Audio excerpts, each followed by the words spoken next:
welcome to my YouTube channel Trendy Talk Time. അപ്പം big ബോസിന്റെ പുതിയ പുതിയ വിശേഷങ്ങളുമായിട്ട് ഞാൻ വീണ്ടും നിങ്ങളുടെ മുന്നിൽ എത്തിയിരിക്കുകയാണ്. അപ്പം നമ്മുടെ ബിഗ് ബോസ് ഹൗസില് ആദ്യത്തെ നോമിനേഷൻ നടന്നിരിക്കുകയാണ്. ഇതിനോടകം നിങ്ങൾക്ക് വോട്ട് ചെയ്യാനുള്ള ഒരു ഓപ്ഷൻ കൂടെ ഹോട്ട്സ്റ്റാറിൽ വന്നിട്ടുണ്ടാകും. അപ്പൊ നിങ്ങളുടെ ഫേവറേറ്റ് കണ്ടസ്റ്റന്റ് ആരാണെന്ന് വെച്ച് കഴിഞ്ഞാൽ ഒട്ടും താമസിക്കാതെ അവർക്ക് പോയി വോട്ട് കൊടുത്തോളൂ. അപ്പൊ ആരൊക്കെയാണ് ഈ പറഞ്ഞ നോമിനേഷന് വന്നിരിക്കുന്നതെന്ന് പറഞ്ഞാൽ, ഒന്നാമത് റോക്കി ഉണ്ട്, ജിൻഡോ ഉണ്ട്, സിജോ ഉണ്ട്, പിന്നെ ജാസ്മിൻ ഇല്ലെന്ന് തോന്നുന്നു. ജാസ്മിൻ ഇല്ല, പക്ഷെ നൂറയുണ്ട്, അതുപോലെ ശരണ്യുണ്ട്, അൻസിബയുണ്ട്, പിന്നെ രതീഷും ഉണ്ട്, സുരേഷും ഉണ്ട്. അപ്പൊ ഇത്രയും പേരാണ് നോമിനേഷനിൽ ഉള്ളത്. അപ്പൊ എനിക്ക് നിങ്ങൾക്ക് ആരാണ് ഫേവറേറ്റ് എന്നുള്ളതെന്ന് വെച്ചാൽ അവർക്ക് പോയി വോട്ട് കൊടുക്കുക. അപ്പൊ ഇതുപോലെ നോമിനേഷൻ പ്രക്രിയ കഴിഞ്ഞ സമയത്ത് തന്നെ ജിൻഡോ ചേട്ടൻ പ്രശ്നം ഉണ്ടാക്കുന്നുണ്ട്. കാരണം എന്താണെന്ന് വെച്ചാൽ എല്ലാവരോടും പുള്ളി നൈസായിട്ട് നിന്നിട്ടും അവരെന്തുകൊണ്ട് ഈ ചേട്ടന്റെ പേര് ഏറ്റവും അധികം നോമിനേറ്റ് ചെയ്തു എന്നൊരു ചർച്ച അവിടെ വരുന്നുണ്ട്. അത് അങ്ങനൊരു കാര്യം ഇങ്ങനെ ജിൻഡോ ചേട്ടൻ പറയാണ്. അപ്പൊ എന്തുകൊണ്ടാണ് എന്ന് വെച്ച് കഴിഞ്ഞാൽ, മേ ബി ബാക്കിയുള്ള ഹൗസ് മെമ്പേഴ്സിന് പുള്ളിക്കാരൻ ഒരു സ്ട്രോങ് കണ്ടസ്റ്റന്റ് ആണെന്ന് തോന്നിയത് കൊണ്ടായിരിക്കാം പുള്ളിയുടെ പേര് നോമിനേറ്റ് ചെയ്തത്. അതുകൊണ്ട് തന്നെ പുള്ളിക്കാരൻ എടുത്താൽ ഈ സ്വഭാവമൊക്കെ പുറത്തിട്ട് ഇപ്പൊ എന്താ പറയാ, ആ ഒരു വീക്ക്നെസ് ഒക്കെ മാറി കൂടുതൽ ആക്റ്റീവ് ആയിട്ട് വരുന്നുണ്ട്. പിന്നീട് നമുക്കൊരു പ്രശ്നം കാണാൻ പറ്റിയത്, അതായത് ഹൗസ് മെമ്പേഴ്സിനെ 4ആയിട്ട് ഡിവൈഡ് ചെയ്തു, ഓരോരോ ടീമായിട്ട് ഡിവൈഡ് ചെയ്തു. കിച്ചൺ ടീം, ബാത്റൂം ടീം, അതുപോലെ ക്ലീനിങ് ടീം, വാഷിംഗ് ടീം എന്നൊക്കെ പറഞ്ഞിട്ട് പലതായിട്ട് അവരെ ഇത് സെപ്പറേറ്റ് ചെയ്ത സമയത്ത് നൂറേനെയും ജാസ്മിനെയും അവർ ഒരുമിച്ച് വെച്ചില്ല. അപ്പം കാരണം ഈ അർജുൻ തന്നെ പറഞ്ഞത്, നൂറയും അതുപോലെ ജാസ്മിനും ഭയങ്കര ഫ്രണ്ട്സ് ആണ്, അപ്പൊ ക്ലോസ് ഫ്രണ്ട്സിനെ ഞാൻ എങ്ങനെ ഒരുമിച്ച് വെക്കാനാണ്, അതുകൊണ്ട് അവര് 2 ടീമിൽ ഇരിക്കട്ടെ എന്ന് പറഞ്ഞിട്ടാണ് അർജുൻ അവനെ 2 ടീമിൽ ഇട്ടത്. പക്ഷെ അർജുനെ സംബന്ധിച്ചിടത്തോളം അർജുന്റെ സ്ട്രാറ്റജി ആയിരുന്നു അത്. പക്ഷെ നൂറയ്ക്ക് അത് തീരെ ഇഷ്ടപ്പെടില്ല. കാര്യം നൂറ പറയുന്നത് എന്താണെന്ന് വെച്ചാല്, എന്തിനു അങ്ങനെ ചെയ്തു, ഒരു ഫ്രണ്ട് ആണെന്ന പേരിൽ മാത്രം 2 ടീമിലാക്കിയ എന്റെ ഒരു ഓപ്പർച്യൂണിറ്റി അല്ലേ അവിടെ മിസ് ആവുന്നത്.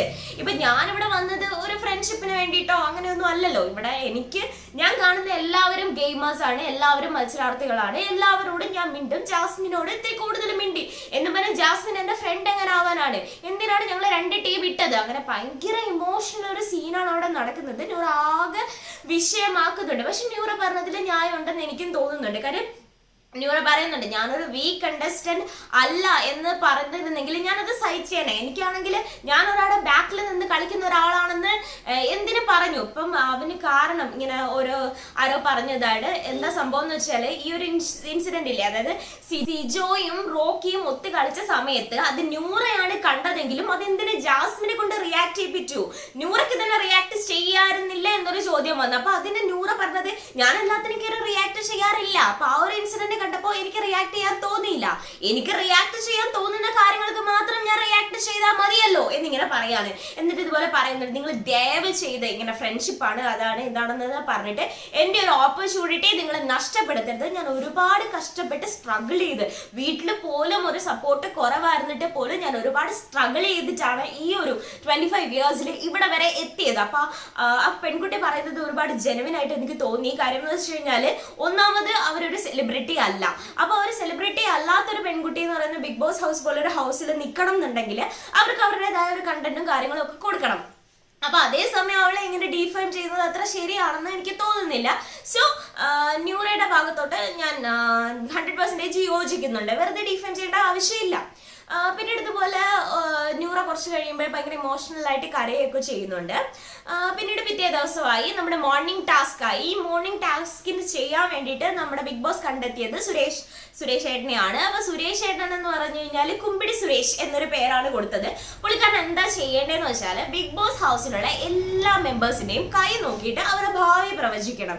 അതായിരുന്നു മോർണിംഗ് ടാസ്ക്. അപ്പൊ സുരേഷ് ഏട്ടൻ്റെ ഓൾറെഡി നല്ല അടിപൊളിയായിട്ട് മേക്ക് ഓവർ ചെയ്ത് വന്നു, നല്ല കോസ്റ്റ്യൂം ഒക്കെ ഇട്ട് വിഗൊക്കെ വെച്ച് അവിടെ ഗാർഡൻ ഏരിയയിൽ വന്നിരുന്നിട്ട് ഹൗസ് മെമ്പേഴ്സിന്റെ ഓരോരുത്തരെ ആയിട്ട് ഇങ്ങനെ കൈ നോക്കി പ്രവചിച്ചുകൊണ്ടിരിക്കുകയാണ്. അപ്പൊ എല്ലാവരുടെ ഓരോരോ കാര്യങ്ങൾ പറയുന്നുണ്ട്. സിജോ നോക്കി പറഞ്ഞിട്ടുണ്ട്, ഈ ഹൗസിലെ 4 പെൺകുട്ടികൾ നിനക്ക് പുറമേ ഉണ്ടെന്നൊക്കെ പറയുന്നുണ്ട്. അങ്ങനെ വളരെ രസകരമായ രീതിയിൽ തന്നെ സുരേഷ് ഏട്ടൻ ആ ഒരു മോർണിംഗ് ടാസ്ക് ചെയ്തിട്ടുണ്ട്. അപ്പൊ എന്തിനാണ് ബിഗ് ബോസ് സുരേഷ് ഏട്ടനെ ഒന്ന് സെലക്ട് ചെയ്തതെന്ന് വെച്ച് കഴിഞ്ഞാൽ, ഒന്നാമത്തെ കാര്യം സുരേഷ് ഏട്ടൻ ആക്റ്റീവേ അല്ല. ലൈക്ക് അദ്ദേഹം ഒരു ഈ ഹൗസിൽ മാച്ച് ആവുന്ന ഒരാളായിട്ട് എനിക്ക് തോന്നുന്നില്ല. കാര്യം പുള്ളിക്കാരനൊരു പ്യുവർ സോളാണ്, ഭയങ്കര പാവമാണ്. അപ്പം ഈ പറഞ്ഞ അടി പ്രശ്നങ്ങളിൽ നിന്നൊക്കെ ഒഴിവായി കുറച്ച് മാറി നിൽക്കുന്ന ടൈപ്പാണെന്ന് തോന്നുന്നു. അപ്പൊ ആ ഏടിനെ ഒന്ന് ആക്റ്റീവ് ആക്കാൻ വേണ്ടിയിട്ടാണ് ബിഗ് ബോസ് ആ ഒരു ടാസ്ക് അദ്ദേഹത്തിന് കൊടുത്തത്. പക്ഷെ അത് വളരെ ഭംഗിയായിട്ട് തന്നെ ചെയ്തു. അദ്ദേഹത്തിന്റെ കഴിവുകളെല്ലാം അവിടെ പുറത്തു വന്നു എന്ന് തന്നെ പറയാം. എല്ലാ ഹൗസ് മെമ്പേഴ്സ് എല്ലാവരും അദ്ദേഹത്തെ അപ്രീഷിയേറ്റും ചെയ്തു. അപ്പം അത് കഴിഞ്ഞിറങ്ങുമ്പോഴാണ്, ഈ മോർണിംഗ് ടാസ്ക് കഴിഞ്ഞിറങ്ങുമ്പോഴാണ് ഒരു വലിയ ഇഷ്യൂ അവിടെ സ്റ്റാർട്ട് ആവുന്നത്. ഓൾറെഡി ഇതുപോലെ ജിൻഡോയും രതീഷും തമ്മിൽ ഒരു ടോക്ക് ഉണ്ടായിരുന്നു. ടോക്ക് എന്താണെന്ന് വെച്ചാൽ, രതീഷ് ചേട്ടനാണെങ്കിൽ ജിൻഡോനോട് പറഞ്ഞിട്ടുണ്ട്, അതായത് നീ ഇങ്ങനെ ഗേൾസിനടുത്ത് ഷൗട്ട് ചെയ്യുന്ന അല്ലെങ്കിൽ സംസാരിക്കുന്ന സമയത്ത് അവരുടെ അടുത്ത് കൂടുതൽ കയറി പോയി സംസാരിക്കരുത്. അതിന് കാരണം എന്ന് വെച്ചാൽ ചിലപ്പോൾ പെണ്ണുങ്ങളാണ്, അവർക്ക് എങ്ങനെ റിയാക്ട് ചെയ്യണമെന്ന് പറഞ്ഞൂടാ, നീ ഭയങ്കര ബോഡി ബിൽഡറാ, അപ്പൊ നീ ഇങ്ങനെ പോയി സംസാരിക്കുന്നത് ശരിയല്ലല്ലോ എന്നിങ്ങനെ പറഞ്ഞു. അപ്പം ജിൻഡോ പറഞ്ഞു നിങ്ങളും അങ്ങനെ തന്നെയല്ലേ സംസാരിക്കുന്നതെന്നൊക്കെ പറഞ്ഞൊരു തർക്കമൊക്കെ അവിടെ ഉണ്ടാവുന്നുണ്ട്. പിന്നെ കുറച്ച് കഴിഞ്ഞതിന് ശേഷം സുരേഷ് ഏട്ടൻ ഇതുപോലെ റസ്മിൻ ബായിയോട് തർക്കിക്കുന്ന സമയത്ത് ജിൻഡോ വന്നിട്ട് ചോദിക്കുന്നുണ്ട്, അതെ നിങ്ങളല്ലേ പറഞ്ഞേ പെണ്ണുങ്ങളോട് തട്ടിക്കയറാൻ പാടില്ലെന്ന്, ഇപ്പൊ എന്തുകൊണ്ടാണ് നിങ്ങൾ ഇതുപോലെ നിഷാനയുടെ അടുത്ത് തട്ടിക്കയറുന്നത്? അപ്പൊ ജാസ്മിൻ ആണെങ്കിൽ ചാടി വന്നിട്ട് പറയുന്നുണ്ട്, ഓക്കെ സമ്മതിച്ചു അദ്ദേഹം സംസാരിക്കുന്നുണ്ട്, പക്ഷെ അത് ഡിസ്റ്റൻസ് ഇട്ടിട്ടാണ് സംസാരിക്കുന്നത്, നിങ്ങളെ പോലെ അല്ല. ജിന്നു ആണെങ്കിൽ സംസാരിക്കുന്ന സമയത്ത് അവരെ അറ്റാക്ക് ചെയ്യാൻ പോലെ അവരോട് ഒരുപാട് ക്ലോസ് ആയിട്ട് നിന്നാണ് സംസാരിക്കുന്നത്. അങ്ങനെ ക്ലോസ് ആയിട്ട് നിന്ന് സംസാരിക്കാൻ പാടില്ല എന്ന് മാത്രമേ ഞാൻ പറഞ്ഞുള്ളൂ എന്ന് പറയാണ്. പിന്നീട് ഒരു വലിയ ഒരു ഇഷ്യൂ അവിടെ സ്റ്റാർട്ട് ചെയ്യാണ്. സംഭവം എന്താന്ന് വെച്ചാൽ, നമ്മുടെ രതീഷ് ചേട്ടനാണെങ്കിൽ പോയി നമ്മുടെ ക്യാപ്റ്റൻ അർജുനോട് പറഞ്ഞു കൊടുക്കണം, എനിക്കൊരു കംപ്ലൈന്റ് ഉണ്ട്. കാര്യം എന്താന്ന് വെച്ചാൽ, ജാനുവിന്റെ എന്നോടുള്ള പെരുമാറ്റം എനിക്ക് അത്ര ഇഷ്ടപ്പെടുന്നില്ല. അവരാണെങ്കിൽ മോർണിംഗ് വന്നിട്ട് എന്നെ ബാക്കിൽ നിന്ന് ഹഗ് ചെയ്തു. അതുപോലെ തന്നെ രണ്ടാമത് എന്റെ ഭാര്യനെ കുറിച്ച് അവർ ഓരോന്ന് വൃത്തികേടായിട്ടല്ല, പക്ഷെ ഇതുപോലെ ചേച്ചി അമ്മു ചേച്ചി ഇടയ്ക്കിടയ്ക്ക് പറയുന്നുണ്ട്. അപ്പൊ ഇതൊന്നും എനിക്ക് ഇഷ്ടപ്പെടുന്നില്ല, അവരെ നീ ഒന്ന് പോയി ഉപദേശിക്കണം. എന്നെ ഇങ്ങനെ വന്ന് കെട്ടിപ്പിടിച്ച് കഴിഞ്ഞാലേ ഇപ്പൊ സമൂഹമാണെങ്കിൽ എന്നെ ഏതൊരു കണ്ണിൽ കാണും, അത് ശരിയല്ല. വേറെ ആര് വേണമെങ്കിലും എന്നെ കെട്ടിപ്പിടിച്ചോട്ടെ, പക്ഷെ ജാൻമണി മാത്രം എന്നെ കെട്ടിപ്പിടിക്കാൻ പാടില്ല എന്നൊക്കെ പറഞ്ഞ് രതീഷ് അർജുനോട് പറയുന്നുണ്ട്. അപ്പൊ അദ്ദേഹം പറയാണ്, ഓക്കെ സമ്മതിച്ചു. ഇപ്പൊ ജാൻമണി ആണെങ്കിൽ ഒരിക്കലും ഒരു മോശമായിട്ടുള്ള രീതിയിൽ വിചാരിച്ചിട്ടല്ല ചേട്ടനെ വന്നിട്ട് ഹഗ് ചെയ്തിട്ടുണ്ടാവുക. അവരെ നേച്ചർ അതാണ്, അവരെ വളർന്ന കൾച്ചർ അതാണ്. എന്ന് വെച്ചാൽ മോശമാണെന്നല്ല, അവരെ എല്ലാവരോടും ഫ്രണ്ട്ലി ആയിട്ടുള്ള ഒരു ബിഹേവിയർ ആണ്. അതുകൊണ്ട് മാത്രം ജസ്റ്റ് ഫ്രണ്ട്ഷിപ്പിന്റെ പേരിലായിരിക്കും പിടിച്ചത്. അത് ചേട്ടൻ അങ്ങനെ മോശമായിട്ട് വിചാരിക്കേണ്ട കാര്യമില്ല. എന്തായാലും ചേട്ടന് ഇഷ്ടമല്ലെന്നുണ്ടെങ്കിൽ അങ്ങനെ ഒന്നും ചെയ്യിക്കുന്നില്ല. ഞാനാണെങ്കിൽ പോയി ജാൻമണിയോട് കാര്യം പറയാം എന്ന് പറയാണ്.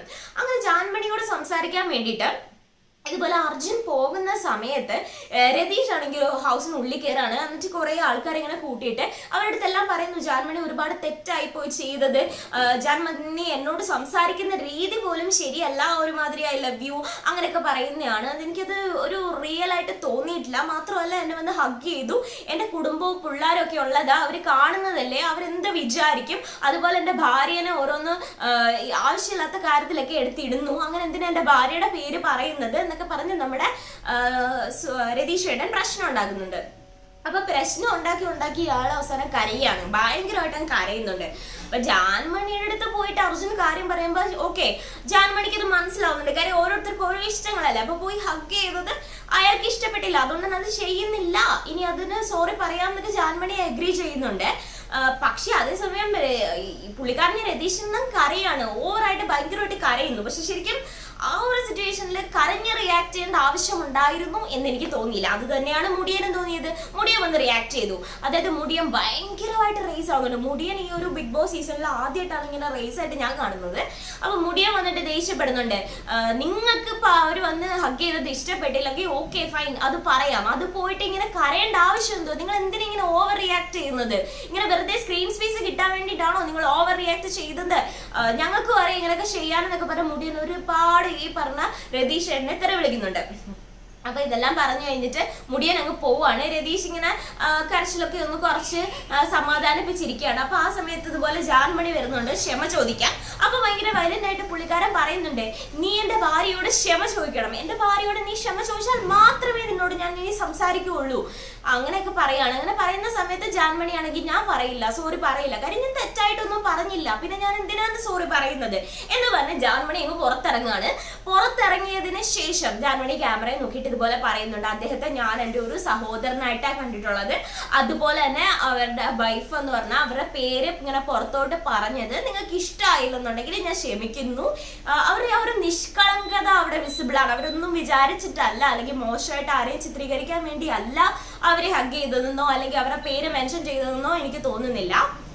അപ്പൊ അതേസമയം ഇതുപോലെ വീണ്ടും ജാൻമണി ആണെങ്കിൽ രതീഷിന്റെ അടുത്ത് പോയിട്ട് പറയുന്നുണ്ട്, നിങ്ങൾ ഞാൻ എൻ്റെ സഹോദരനെ പോലെയാണ് കാണുന്നത്. ഞാൻ അങ്ങനെ ഒരു രീതിയിൽ മാത്രം ഇങ്ങനെ മോർണിംഗിൽ ഗുഡ് മോർണിംഗ് പറഞ്ഞ് ജസ്റ്റ് ഒന്ന് ഹഗ് ചെയ്ത് മാത്രമേ ഉള്ളൂ. നിങ്ങൾക്ക് ഇഷ്ടമല്ല എന്നുണ്ടെങ്കിൽ ഇനി ഞാനത് ഒരിക്കലും ചെയ്യില്ല എന്ന് പറയുന്നു.